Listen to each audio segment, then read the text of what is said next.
Palavra da Verdade, com Hernandes Dias Lopes. Eu quero partilhar com vocês o texto que está em Jó, capítulo 1. Jó, capítulo 1, versos 6 a 12.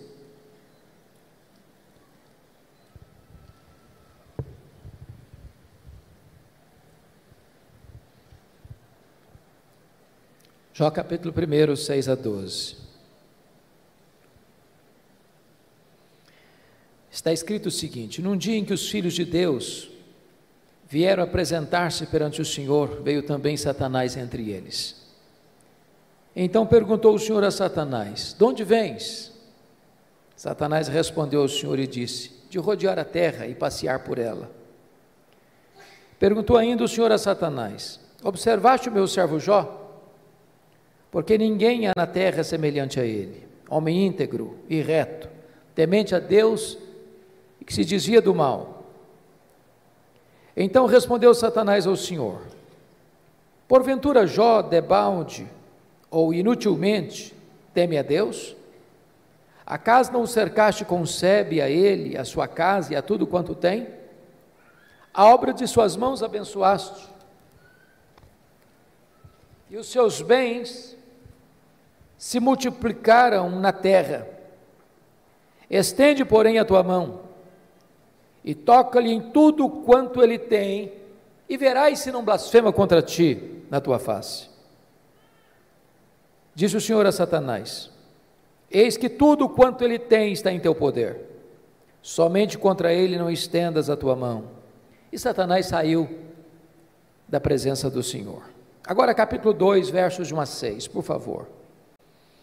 No dia em que os filhos de Deus vieram apresentar-se perante o Senhor, veio também Satanás entre eles apresentar-se perante o Senhor.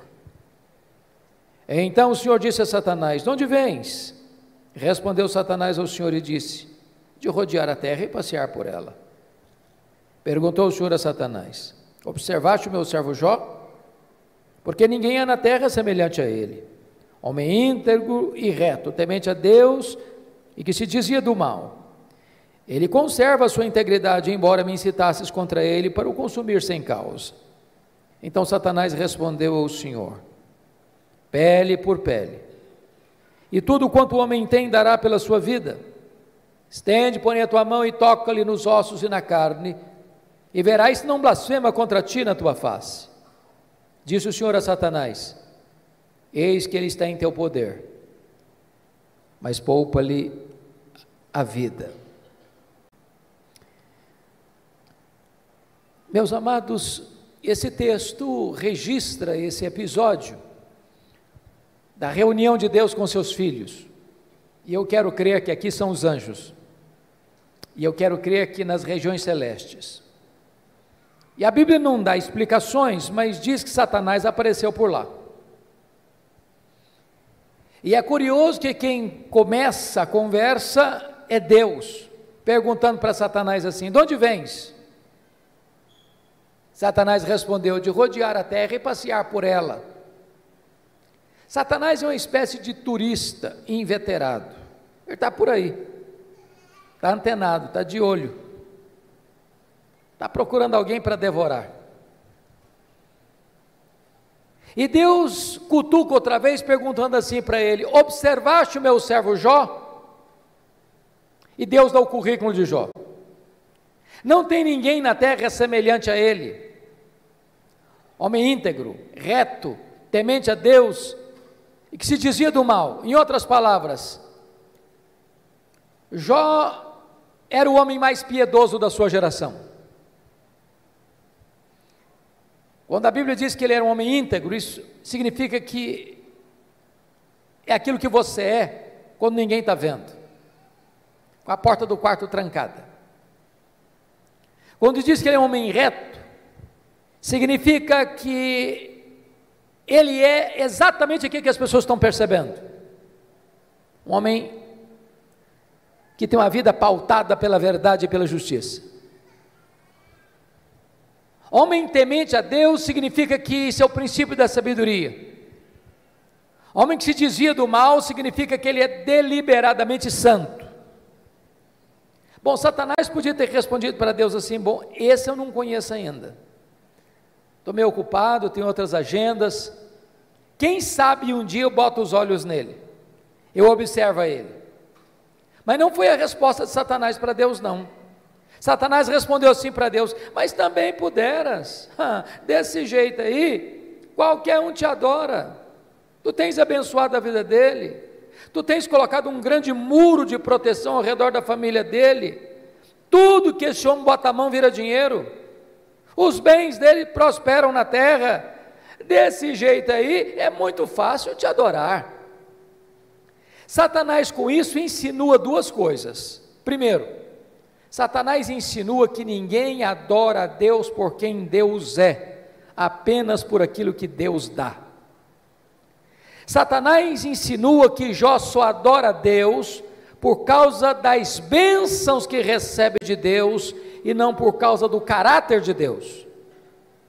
Satanás insinua que Deus precisa subornar as pessoas com bênçãos para receber delas adoração. Satanás insinua mais, que Jó não é honesto quando ele serve a Deus, que Jó descobriu que religião dá lucro, que é um bom negócio, e que ele só serve a Deus porque com isso ele recebe determinados benefícios que de outra forma não receberia. Com isso, Satanás está levantando aqui duas teses. Primeira tese: ninguém ama mais a Deus do que o dinheiro. Segunda tese: ninguém ama mais a Deus do que a família. O que um homem tem? Um homem tem bens, um homem tem família. Aí Satanás disse assim para Deus: toca no que ele tem, e verás se não blasfema contra ti na tua face, e verás se toda esta fidelidade de Jó não cai por terra. Então diz a Bíblia, que sem que Jó soubesse, Deus o constitui em seu advogado na terra, e coloca a sua própria reputação nas mãos de Jó, e diz assim para Satanás: pode tocar no que ele tem, só não pode tocar na sua vida. Em outras palavras, Satanás é um ser limitado e limitado por Deus. Ele só pode ir até onde Deus o permite ir, e nem 1 centímetro a mais. Nas palavras de Martinho Lutero, Satanás é um cachorro na coleira de Deus. Ele só pode ir até onde a coleira o permite ir, e nem 1 centímetro a mais, porque o Deus que servimos manda no céu, manda na terra e manda no inferno. Satanás está debaixo da autoridade absoluta do nosso glorioso Redentor Jesus Cristo.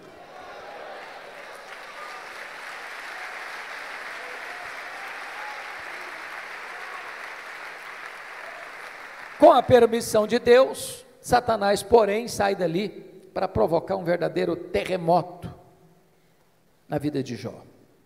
Convido você a olhar no versículo 3, 3, porque Jó não era apenas o homem mais piedoso, conforme diz o versículo 8, mas conforme diz o versículo 3, está escrito assim: depois de quantificar os bens que ele possuía, está escrito: de maneira que este homem era o maior de todos os do Oriente. Sabe o que significa isso?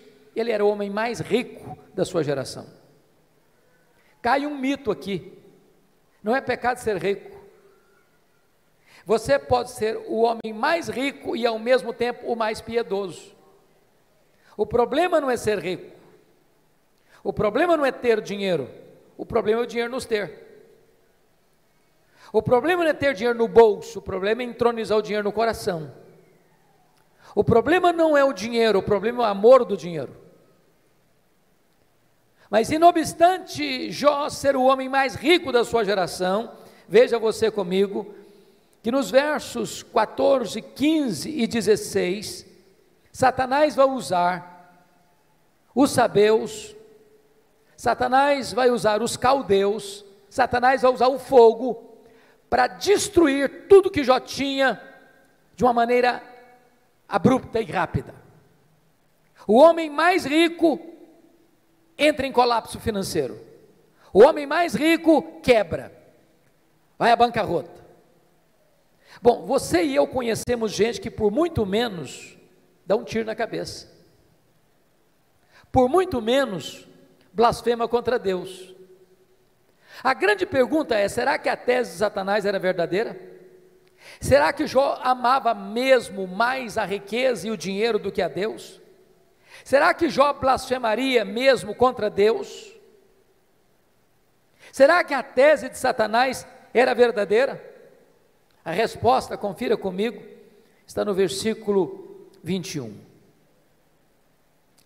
Ele diz o seguinte: nu saí do ventre de minha mãe, nu voltarei. Sabe o que ele está dizendo? Eu não trouxe nada para este mundo, não vou levar nada deste mundo, portanto o que eu granjeei entre o berço e a sepultura não é a razão da minha vida. Eu adoro a Deus não por aquilo que Deus dá, eu adoro a Deus por quem Deus é. Eu não adoro a Deus por causa das bênçãos de Deus, eu adoro a Deus por causa do caráter de Deus. E aqui Jó derrota a primeira tese de Satanás. Ele prova que ele ama mais a Deus do que o dinheiro.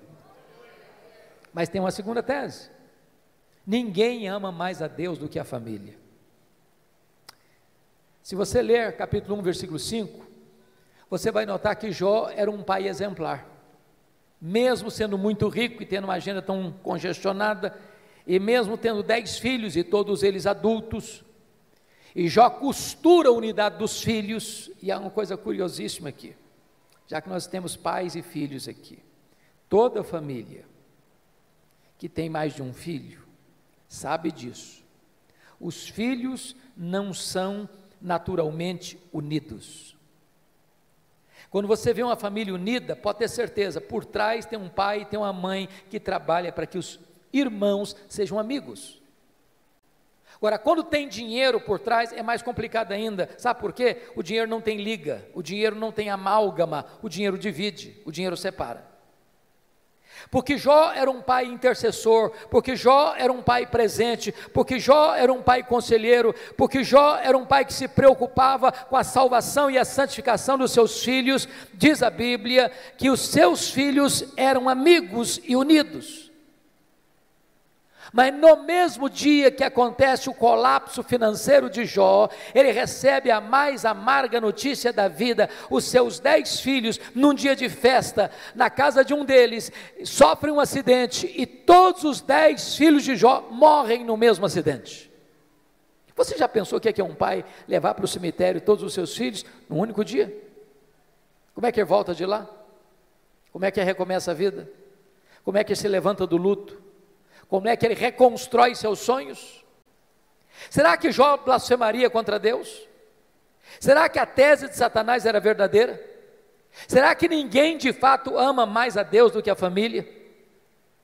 Será que de fato Satanás tinha razão e Jó se voltaria contra Deus para blasfemar contra ele? A resposta está no capítulo 1, versículo 20, confira comigo aí. Diz o texto que logo que Jó recebe essa notícia, ele se levanta, rasga o seu manto, rapa a cabeça, lança-se em terra e disse: o Senhor Deus deu, o Senhor Deus tomou, bendito seja o nome do Senhor. Ele prova que ama mais a Deus do que a família. Ele prova que ele serve a Deus não por aquilo que Deus dá, mas por quem Deus é. Ele derrota a segunda tese de Satanás. Ele prova que ele ama mais a Deus do que a sua própria família.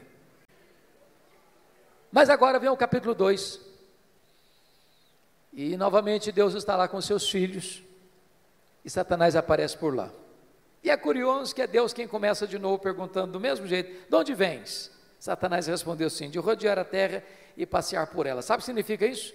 Satanás está dizendo o seguinte: estou fazendo o que eu sempre fiz, não mudei minha agenda, estou por aí, estou de olho, estou antenado, estou procurando uma brecha, estou procurando alguém para devorar. E Deus pergunta de novo: observaste o meu servo Jó?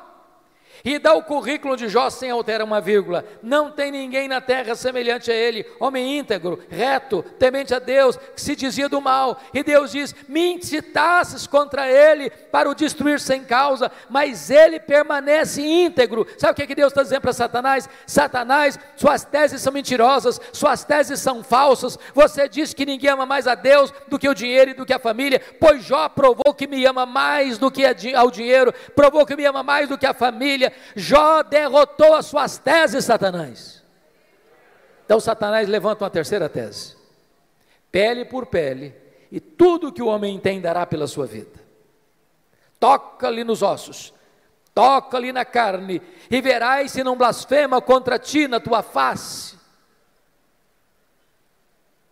A terceira tese de Satanás é essa: ninguém ama mais a Deus do que a si mesmo. Sem que Jó soubesse, mais uma vez Deus o constitui em seu advogado na terra e diz para Satanás: pode tocar nos ossos dele, pode tocar na carne dele, só não podes tirar a vida dele. Satanás ainda é um ser limitado e limitado por Deus. Ele só pode ir até onde Deus o permite ir, e nem 1 centímetro a mais. Satanás sai dali, diz a Bíblia, e coloca uma doença maligna em Jó, do alto da cabeça à planta dos pés. Este homem que já está falido e enlutado, agora fica doente. Seu corpo vira uma chaga aberta, uma ferida viva. Bolhas de pus começam a se formar no seu corpo. E diz a Bíblia que Jó precisa morder nessas bolhas de pus para aliviar sua dor. Sua pele vai ficando necrosada. Ele não consegue comer, ele não consegue dormir, ele não consegue ter alívio. Esse homem vai ficando magro, magérrimo, macérrimo, de couro furado pelas costelas em ponta. O seu corpo cheira mal, as pessoas passam, as pessoas praguejam, as pessoas cospem, as pessoas cortam volta dele, até os mais próximos, até os familiares vão desistindo dele, vão abandonando a ele, e ele fica rendido na sua desdita, precisa pegar um caco, talvez de telha, para raspar a sua pele necrosada. Esse homem não tem mais o que sofrer. Nesta hora, diz a Escritura, que a sua mulher se aproxima dele e pergunta: ainda conservas a tua integridade, Jó? Amaldiçoa a Deus e morre, acaba com isso, tenha pelo menos coragem e dignidade de tirar a sua vida. E ele responde para ela: tu falas como uma louca, tendo nós recebido o bem de Deus, não receberíamos também o mal? Está escrito que em tudo isso Jó não pecou contra Deus com os seus lábios. Ele reprova a terceira tese de Satanás, ele prova que ama mais a Deus do que a si mesmo, ele prova que ele serve a Deus não por aquilo que Deus dá, mas por quem Deus é, não por causa das dádivas de Deus, mas por causa do caráter de Deus. Mas aí confira comigo, capítulo 2, versículo 11, vem os amigos, Elifaz, Bildade e Zofar, combinaram ir condoer-se de Jó e consolá-lo. Diz o texto que, levantando-se de longe os olhos, não reconheceram Jó, e ergueram a voz e choraram. Cada um rasgou o seu manto, lançava-se pó ao ar sobre a cabeça. Sentaram-se com Jó na terra 7 dias e 7 noites, e nenhum lhe dizia palavra alguma, pois viam que a sua dor era muito grande. Então eu faço uma pergunta a vocês: esses 3 amigos, de fato eram amigos de Jó?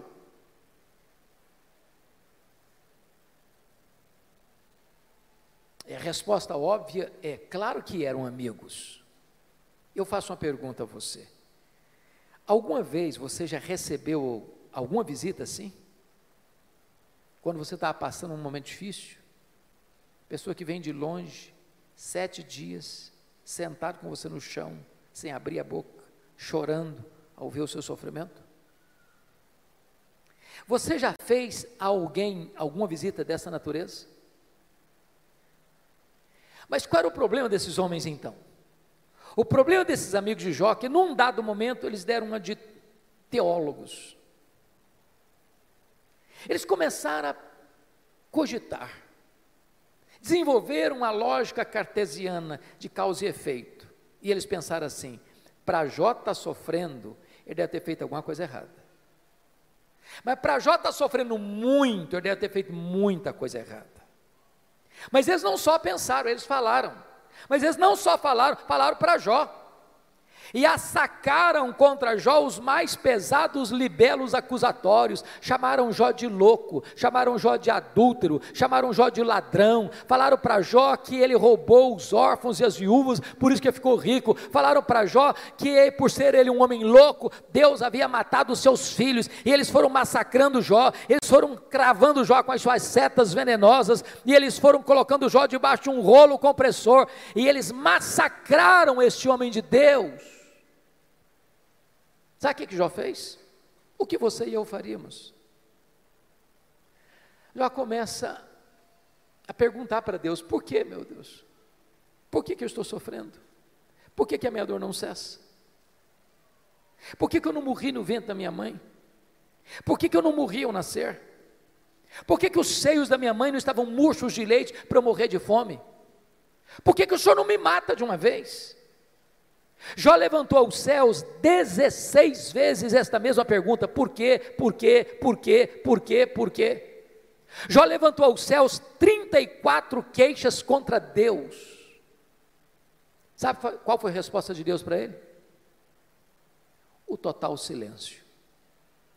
Nenhuma resposta, nenhuma explicação, nenhuma luz no fim do túnel.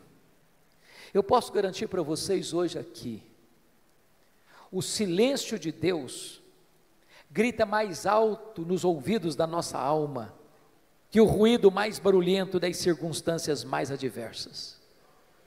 Pior do que sofrer é sofrer sem explicação. Se vocês estão notando comigo, Jó está sendo golpeado nas 5 áreas mais importantes da vida de uma pessoa. Primeiro, a vida financeira. Segundo, sua saúde. Terceiro, seu casamento. Quarto, seus filhos. Quinto, suas amizades. Todas essas áreas vitais estão sendo dinamitadas, destruídas, minadas na vida desse homem. Esse homem está no fundo de um poço, ele não tem mais nada para perder.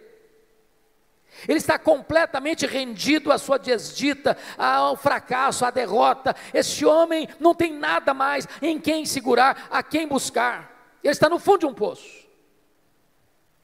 Mas quando você está no fundo de um poço, só tem uma direção para olhar: é para cima, é para o alto, é para Deus.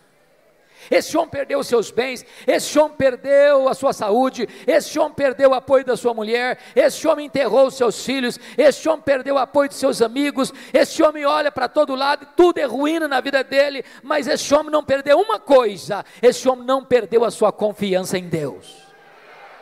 E quando ele está no fundo do poço, ele arranca de dentro da alma um brado de esperança, ao dizer: mais uma coisa eu sei, é que o meu Redentor vive, e por fim, eu vestir este meu corpo de pele, eu verei o meu Redentor. Pode vir momentos difíceis, pode vir momentos de perda, pode vir momentos de luto, pode vir momentos de angústia e dor na sua vida, mas Deus jamais deixará você desamparado. Ele sustenta você, Ele segura você, Ele ampara você, Ele levanta você.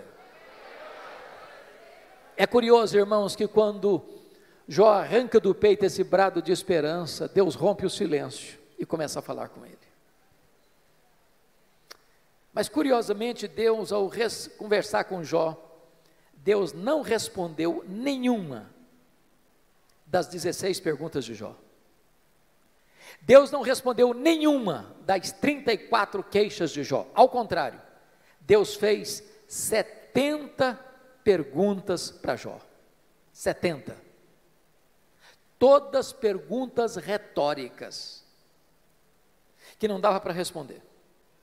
Deus como que abriu as janelas dos céus, despejando em catadupas torrentes da sua glória, do seu conhecimento sobre Jó. da sua majestade, do seu poder, e Deus começa a perguntar para Jó assim: ô Jó, onde tu estavas quando eu lancei, ou quando eu lançava os fundamentos da terra? Ô Jó, onde você estava quando eu espalhava as estrelas no firmamento? Ô Jó, onde você estava quando eu cercava as águas do mar, para que elas não invadissem a terra? Ô Jó, me explica como é que eu formo a geada. E Deus foi mostrando para Jó o seu poder, a sua grandeza, a sua majestade, a sua glória, a sua magnificência. E quando Jó é esmagado por esta gloriosa revelação de Deus, ele para ter a mais importante experiência da sua vida.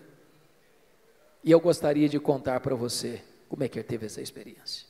Então vá comigo agora, por favor, para o capítulo 42 de Jó, porque aí algumas revelações que mostram a experiência desse homem com Deus, que pode ser nesta noite a sua experiência com Deus. Primeira coisa que Jó reconheceu, quando Deus se revelou a ele, está aí no versículo de número 2, então respondeu Jó ao Senhor: bem sei que tudo podes. Ele reconheceu a onipotência de Deus. Preste bem atenção nisso. Você e eu temos fraquezas indisfarçáveis. Como o bispo Júlio disse agora há pouco, a gente tem que ler. Crente precisa ler. Quem cessa de aprender, cessa de ensinar. Eu gosto muito de ler, sempre gostei. Passo nas livrarias praticamente toda semana. E você sabe que no Brasil e no mundo, os livros que mais vendem são os livros de autoajuda. E os livros que ensinam você a ficar rico rápido. Eu acho que eu não estou sabendo ler bem esses livros. Mas esses livros de autoajuda dizem assim para você: você é forte, você é um gigante, você tem a força, você tem o poder. Há poder nas suas palavras. Você é alguém tão poderoso que basta fazer cócegas no seu interior e levantar-se-á daí um gigante. Sabe o que a Bíblia diz? Exatamente o contrário. A Bíblia diz que você e eu somos fracos. A Bíblia diz que Deus conhece a nossa estrutura e sabe que nós somos pó. Então deixa eu provar que você e eu somos fracos.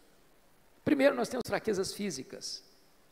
Ô, gente, querendo ou não, gostando ou não, o tempo vai esculpindo algumas rugas no nosso rosto indisfarçáveis. As mulheres mais espertas do que os homens usam alguns recursos interessantes, como os bons cosméticos, dão uma boa disfarçada. Daqui a pouco, uma boa cirurgia plástica ajuda muito. Mas chega um momento que, ainda que Pitangui ressuscitasse dentre os mortos, não teria jeito mais.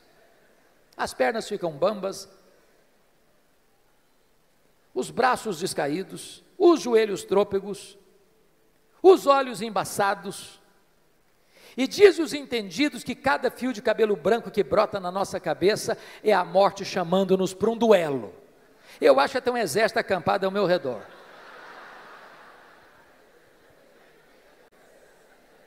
Temos fraquezas físicas, mas nós temos fraquezas emocionais. Quantos de nós, nas noites mais escuras da alma, gemendo e chorando, dissemos para Deus: oh meu Deus, eu não aguento mais, o Senhor estende a mão para mim, eu pereço. Temos fraquezas emocionais, mas nós temos fraquezas morais. Quantos de nós, com lágrimas nos olhos, já não prometemos para Deus: Deus, eu não quero mais cometer esse pecado, eu não quero mais cair neste mesmo pecado. Daqui a pouco, você se flagra cometendo o mesmo pecado. Não é porque faltou para você honestidade e sinceridade, não, faltou para você poder. Somos fracos. Mas nós temos fraquezas espirituais. Nós somos um ser contraditório, ambíguo, paradoxal. Paulo diz que o bem que eu quero fazer, esse eu não faço, o mal que eu não quero, esse eu pratico. Somos fracos, mas é maravilhoso você poder afirmar como Jó, mas o meu Deus tudo pode. Para Ele não tem doença incurável, para Ele não tem vida irrecuperável, para Ele não tem perdão que Ele não possa perdoar, para Ele não tem casamento que Ele não possa restaurar, para Ele não tem família que Ele não possa reerguer, para Ele tudo é possível, Ele pode tudo quanto Ele quer, Ele tudo pode. Portanto, irmãos, não tem nada mais importante para a família do que relação pais e filhos, filhos e pais, marido e mulher, mulher e marido, irmãos e irmãos, do que saber quem é o Deus que nós servimos, quão grande é o Deus que nós adoramos. A pergunta que eu faço a você nesta noite é: quem é o seu Deus? Quão grande é o seu Deus? Quão majestoso é o seu Deus? Quão poderoso é o seu Deus? Quanto pode o seu Deus? A.W. Tozer, que foi um dos mais importantes escritores do século XX, diz que o maior problema da igreja contemporânea, ele estava falando da igreja lá do século passado, mas é o problema nosso ainda hoje. Ele disse que o maior problema nosso é que nós passamos a maior parte do tempo medindo, tomando o nosso próprio pulso e olhando para o nosso próprio umbigo. Quando o nosso papel é conhecer a Deus e prosseguir em conhecê-lo, porque o povo que conhece a Deus é um povo forte, diz a Escritura. Quem é o seu Deus? Quão grande é o seu Deus? Quando o profeta Isaías estava pensando sobre isso, ele diz: o meu Deus é aquele que mede as águas na concha da sua mão. O meu Deus é aquele que pesa o pó das montanhas em balança de precisão. O meu Deus é aquele que espalha as estrelas no firmamento, e por ser forte em força e grande em poder, quando as chama pelo nome, nenhuma delas vem a faltar. O meu Deus é aquele que olha para as grandes potências econômicas e militares da terra e considera todas essas nações como um pingo que cai de um balde, como um pó numa balança de precisão, como um vácuo, como nada, como menos do que nada, pois este é o seu Deus. Agora pergunte para um astrônomo, qual é o tamanho desse universo que ele mediu a palmos? Pergunte. Sabe qual é a resposta dele? Eu não sei. E quando esse astrônomo diz eu não sei, ele não está confessando uma ignorância absoluta, não. É porque nenhum homem, por mais robusto que seja o seu conhecimento, por mais peregrina que seja a sua capacidade mental, é capaz de afirmar com precisão qual é o tamanho do universo. Isso é uma matéria em estudo ainda. O que eles já sabem é que o nosso universo tem mais de 93 bilhões de anos-luz de diâmetro. E o que significa isso? Significa que se você voar à velocidade da luz, 300 mil quilômetros por segundo, nessa velocidade, você demoraria mais de 93 bilhões de anos para ir de uma extremidade à outra do universo. Pois o seu Deus é maior do que isso. Ele criou tudo isso. Não tem um centímetro desse universo onde eu não posso dizer: isso aqui é meu, eu criei isso aqui, sou dono disso aqui. Este é o seu Deus. Pergunte a um astrônomo quantas estrelas existem. Sabe qual é a resposta dele? Eu não sei. O que eles já sabem e afirmam é que há mais estrelas no firmamento do que todos os grãos de areia de todas as praias e desertos do nosso planeta. Vá um dia à praia, encha a concha da sua mão de areia, leve para casa, bote numa tábua de vidro e tenha paciência de contar quantos grãos de areia você consegue botar na concha da sua mão. Pois há mais estrelas do que todos os grãos de areia de todas as praias e desertos do nosso planeta. Mas o seu Deus não apenas criou todas elas, o seu Deus batizou cada uma delas pelo nome. E por ser forte em força e grande em poder, quando as chama pelo nome, nenhuma delas vem a faltar. Este é o seu Deus, Ele tudo pode. A ciência hoje não está pasma mais com o macro-universo, ela está pasma, boquiaberta, com o micro-universo hoje. Você pega uma folha, por mais tenra que ela seja, ela é tão complexa como a cidade de São Paulo.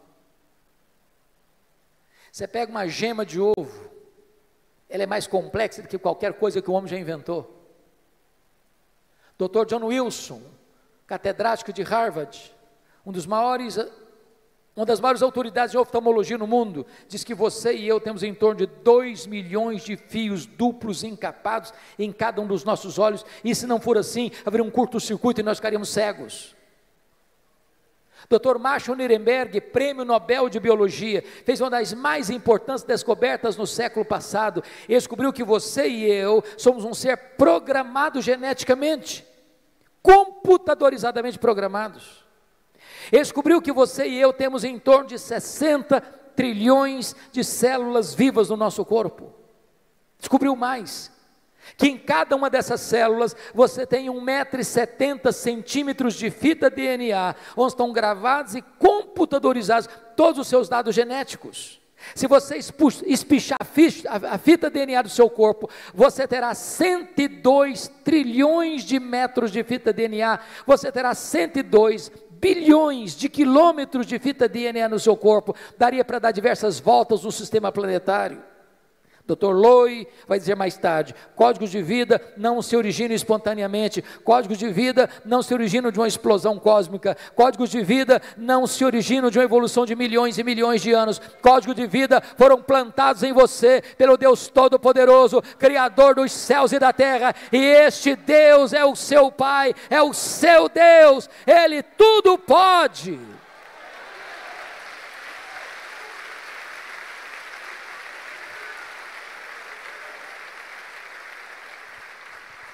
Deixa eu ilustrar isso de uma maneira mais simples. Um pai caminhava com seu filho de 4 anos pela rua. Eu acho que todos vocês concordam comigo que toda criança parece que fez um curso de pós-doutorado em perguntas difíceis. Não conheço ninguém que faça perguntas mais difíceis do que as crianças. E o menino perguntou para o pai assim: papai, qual é o tamanho de Deus? O pai engasgou. Não tinha uma resposta pronta para um menino de 4 anos. Ficou em silêncio. Continuou caminhando.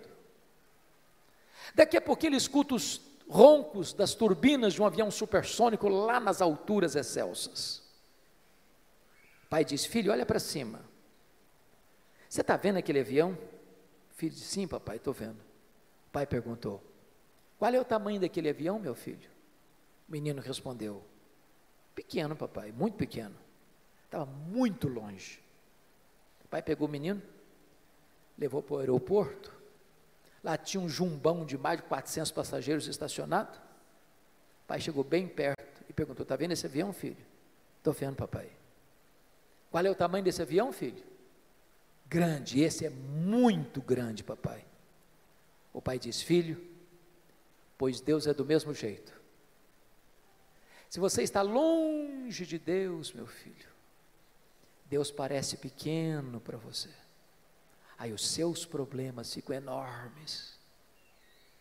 Mas se você está perto de Deus, meu filho, aí Deus é grande para você, aí os seus problemas ficam pequenos. Agora eu sei que tudo podes. A segunda coisa que Jó descobriu, irmãos, está aí no versículo 2 ainda: e nenhum dos teus planos pode ser frustrado. Preste bem atenção nisso. Você e eu não cremos em acaso, você e eu não cremos em sorte, você e eu não cremos em azar, você e eu não cremos em determinismo cego, você e eu não cremos em misticismo, você e eu não cremos em olho gordo, você e eu cremos que a mão de Deus dirige o nosso destino.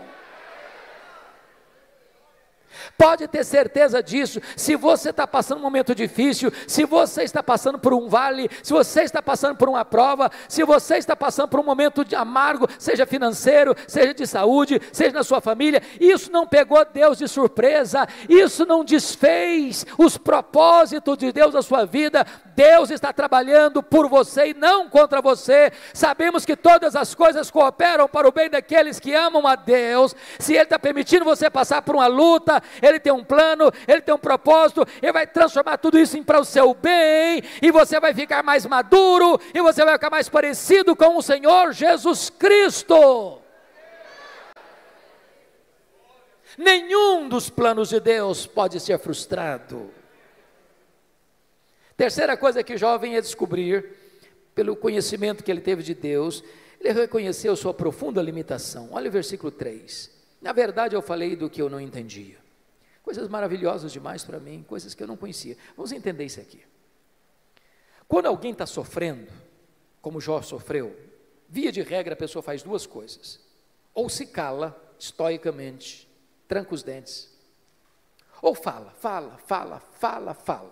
Jó falou, Jó se defendeu, Jó se queixou, Jó perguntou, o tempo todo. Quando você está sofrendo, você acaba falando muita coisa que você não está entendendo.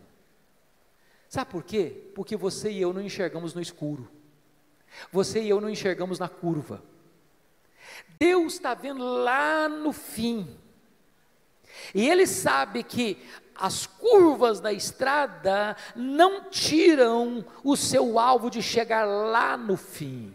O fim é a sua glória, o fim é o céu, o fim é a bem-aventurança, o fim é a vitória do mal, é a vitória do bem sobre o mal, é a vitória da verdade sobre a mentira, é a vitória de Jesus Cristo sobre o diabo. O fim é Jesus Cristo colocando todos os seus e os nossos inimigos debaixo dos seus pés, e nós com Ele, sem dor, sem lágrima, sem luto, reinando com Ele para sempre. Agora, enquanto você está caminhando, você faz tanta pergunta, você fala tanta coisa, e eu também. Quando Deus começa a se revelar para Jó, mostrar a sua grandeza, o seu poder, sua majestade, o seu controle sobre o universo, sobre todas as coisas, Jó põe a mão na boca e diz, meu Deus, quanta coisa que eu falei sem entender. Sabe qual a lição que eu aprendo aqui? O sábio é aquele que sabe que não sabe, porque o que você não sabe é muito mais do que o que você sabe. Portanto, se você encontrar uma pessoa que fica arrotando em cima de você muito conhecimento, e que quer passar como aquela pessoa que sabe tudo, conhece tudo, entende tudo, Bíblia, eu conheço de capa a capa. Pode ter certeza, você está perto de uma pessoa que sabe quase nada. É lata vazia que faz barulho. Então deixa eu contar uma ilustração para você. Eu fui criado na roça mesmo, antes de luz elétrica, de estrada, de carro e tudo mais. Quebrei muito milho no muque. Quem sabe o que é uma roça de milho na hora de colher, seca para colher, sabe muito bem a diferença entre um restolho, que só tem palha e sabugo, e uma espiga boa, granada. A espiga boa, granada, na hora de colher, ela se tomba, ela se curva. O restolho que só tem palha e sabugo, não se curva nunca, fica sempre empinadinho. Então, quando você encontra uma pessoa muito empinadinha, saiba disso, é um restolho, só tem palha e sabugo. Porque é impossível você conhecer a Deus, quem é Deus, sem se humilhar, sem se curvar, sem reconhecer que você sabe quase nada.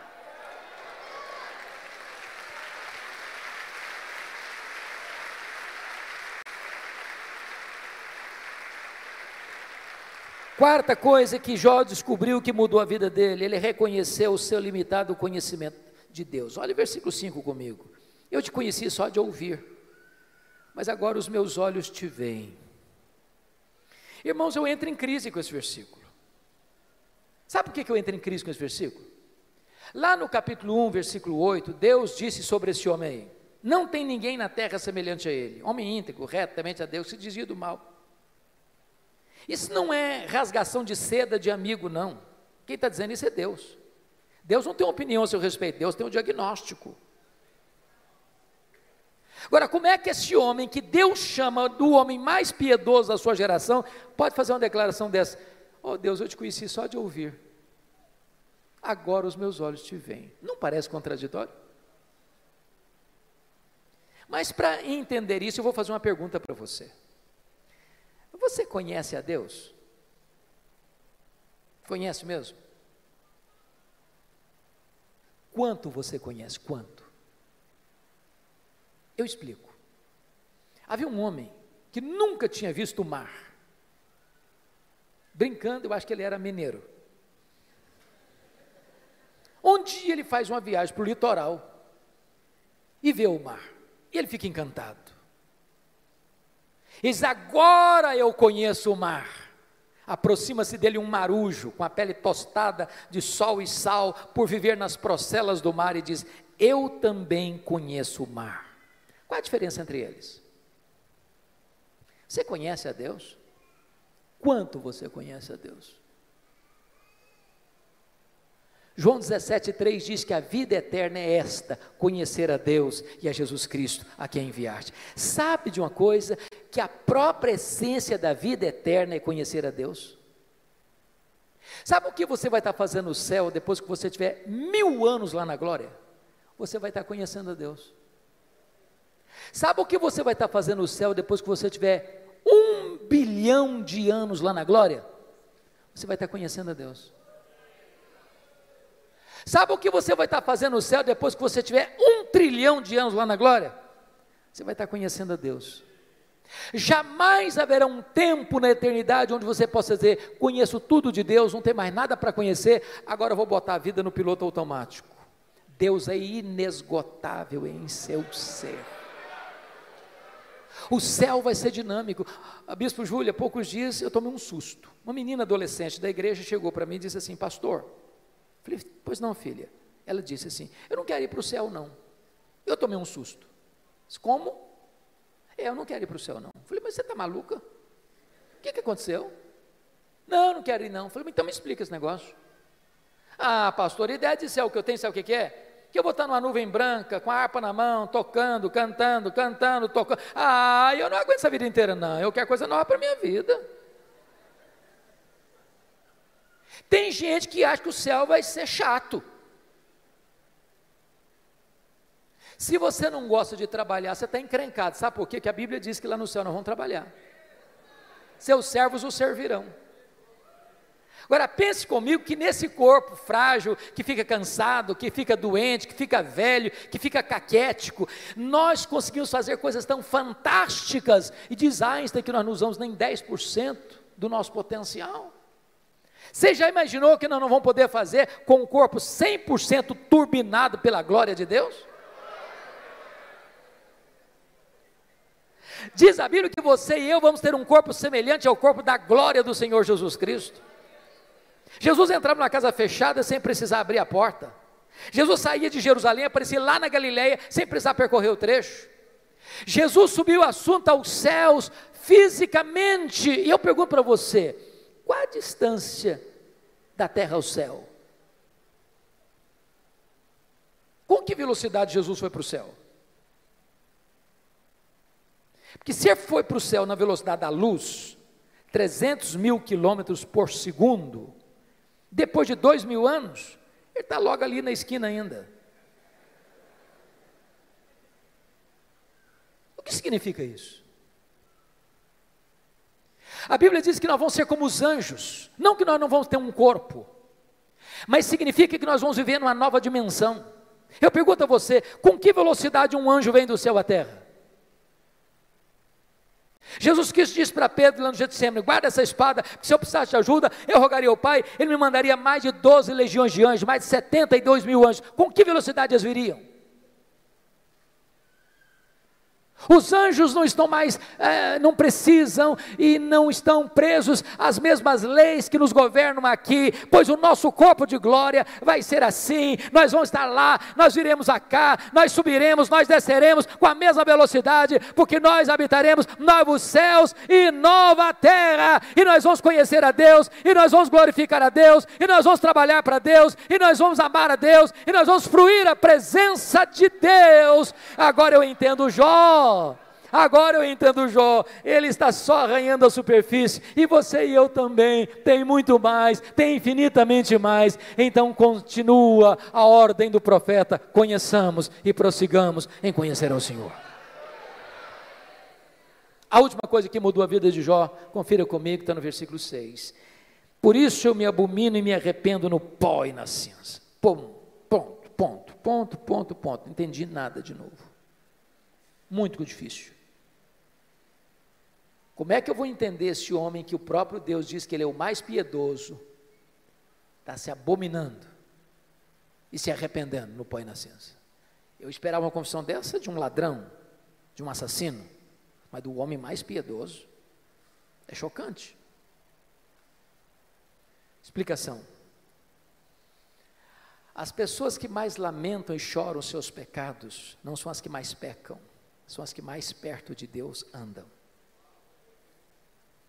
Quem está longe de Deus, irmãos, nem convicção de pecado tem. Quanto mais você conhece a Deus, quanto mais você anda com Deus, quanto mais intimidade você tem com Deus, mais você vê a enormidade do seu pecado e mais você lamenta pelo seu pecado. Pois bem, veja comigo, por favor, agora o versículo 10. Ele é a chave hermenêutica deste livro. Mudou o Senhor a sorte de Jó, quando ele chorava pelos seus amigos, e o Senhor deu-lhe o dobro de tudo quanto antes possuía. Você já fez uma pergunta, por que Deus mudou a sorte de Jó, enquanto este ou quando este orava pelos seus amigos? Você já fez essa pergunta? Por quê? Então deixa eu fazer uma pergunta para provocar. O que você sente quando alguém fala mal de você? Você fica feliz? Você celebra isso? Você chega na igreja e diz, bispo, juro, eu estou tão feliz hoje. O que foi, filho? Estão falando mal de mim, o senhor sabe que isso é uma delícia, eu estou tão feliz com isso. É assim que você reage? O que vocês acham que Jó sentiu, quando seus amigos disseram assim para ele, você é um ladrão, você é um adúltero, você é louco, você ficou rico porque você roubou os órfãos e as viúvas? O que vocês acham que Jó sentiu? Ficou feliz da vida? O que Jó fez? Jó se queixou, se defendeu, e quem se defende, sabe o que tem no coração às vezes? Mágoas, dores, ressentimentos. Sabe o que Deus está falando para esse homem? Meu filho, saia dessa arena da autodefesa, meu filho. Entre, meu filho, na brecha da intercessão. Enquanto você ficar se defendendo, Jó, vai ter mágoa no seu coração, mas quando você começar a orar por esses homens que acusaram você, você vai ficar curado, você vai ficar liberto, você vai ser restaurado. Sabe o que aconteceu? As 5 áreas que Satanás tentou destruir na vida de Jó, Deus restaurou todas elas. Bendito seja Deus. Primeira área que Deus restaurou, confira comigo lá no versículo 16, Deus restaura a saúde de Jó. Depois disso viveu Jó 140 anos, viu seus filhos, e aos filhos de seus filhos até a 4ª geração. Eu acho que não ficou nem cicatriz, nem sequela. Completamente curado. Deus está aqui hoje, irmãos. Ele é o Jeová Rafá. Ele pode curar a sua enfermidade. Ele é Deus. Segunda área que Deus restaurou, versículo 12, área financeira.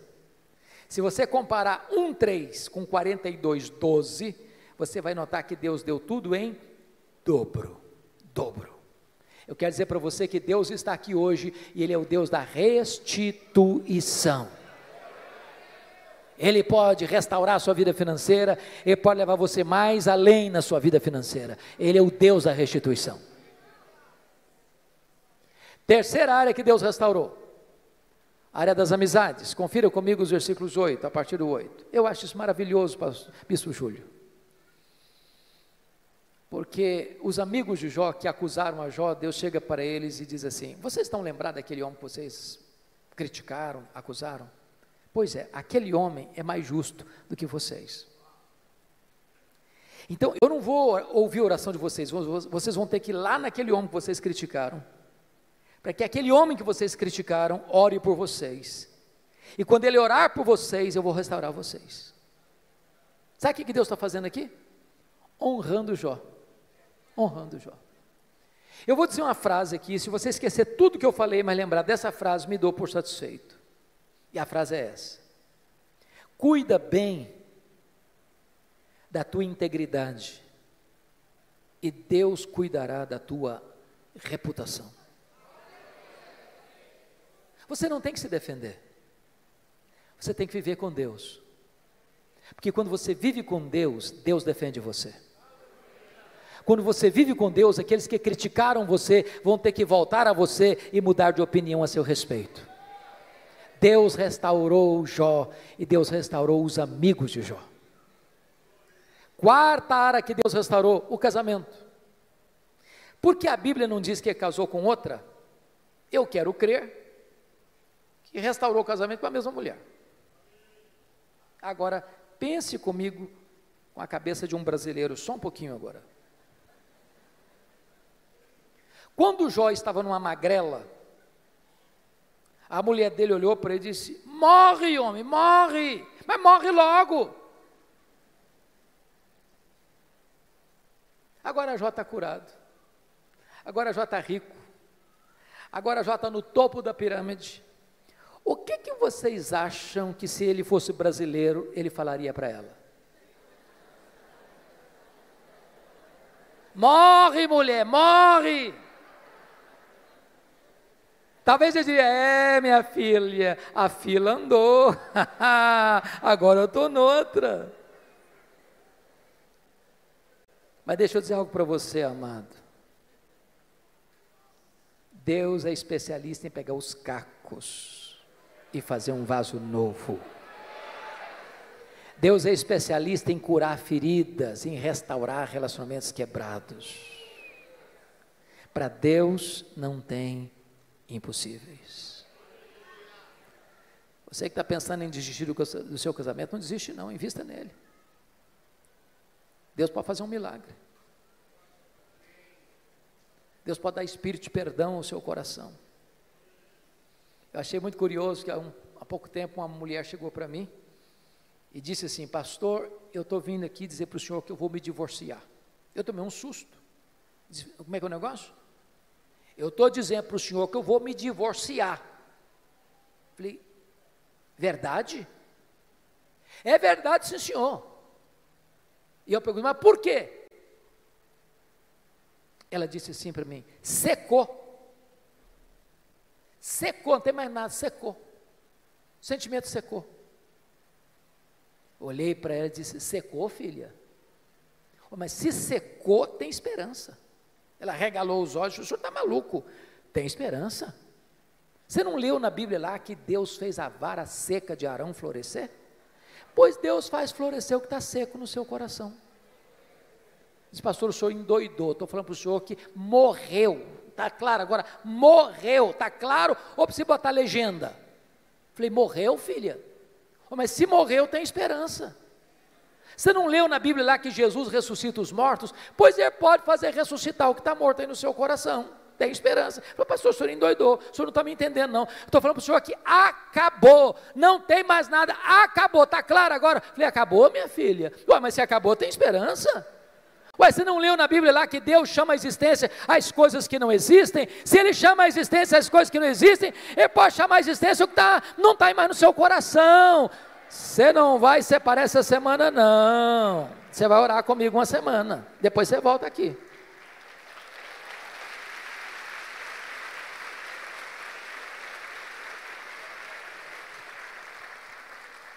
Depois de uma semana ela voltou e disse: pastor, acabou. Falei: acabou o quê, filha? A vontade de divorciar. Estou animada. Deus está curando a minha alma e curando meu casamento. Com Deus não há impossíveis. Louvado seja o Senhor.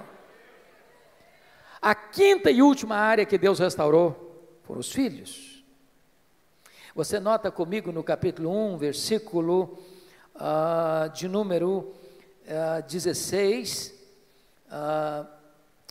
versículo 13, também teve outros 7 filhos e 3 filhas, e Deus restaura. Mas você pode fazer uma pergunta curiosíssima. Pastor, eu não estou entendendo.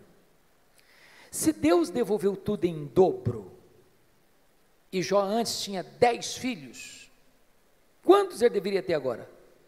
20. Então não foi tudo em dobro.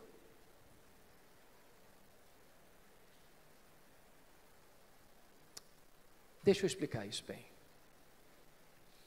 Talvez fazendo uma correção para um tipo de comunicação, de fala que nós usamos muito no Brasil. Quando morre alguém na sua casa, na sua família, família de Deus, preste atenção nisso. Quando morre um filho, você não perdeu um filho. Como aquele pai que voltou do cemitério, depois de enterrar o seu filho, e um amigo vai dar um abraço nele e disse: meus sentimentos, eu soube que o senhor perdeu o seu filho. O pai disse: não, senhor, eu não perdi meu filho. Você perde alguém quando você não sabe onde ele está, com quem ele está. Eu sei onde está meu filho, eu sei com quem está meu filho está no céu, meu filho está com Jesus, eu não perdi o meu filho. Jó agora tem 10 filhos no céu, Jó agora tem 10 filhos na terra. Deus restaurou e restaurou completamente. Sabe o que Satanás queria com Jó? Colocá-lo longe de Deus. Sabe o que Satanás conseguiu? Colocar Jó mais perto de Deus. Sabem por quê? Porque os planos de Deus não podem ser frustrados. Que grande Deus nós temos. A Ele a honra, a Ele a glória, a Ele o louvor agora e pelos séculos eternos. Aleluia. Amém.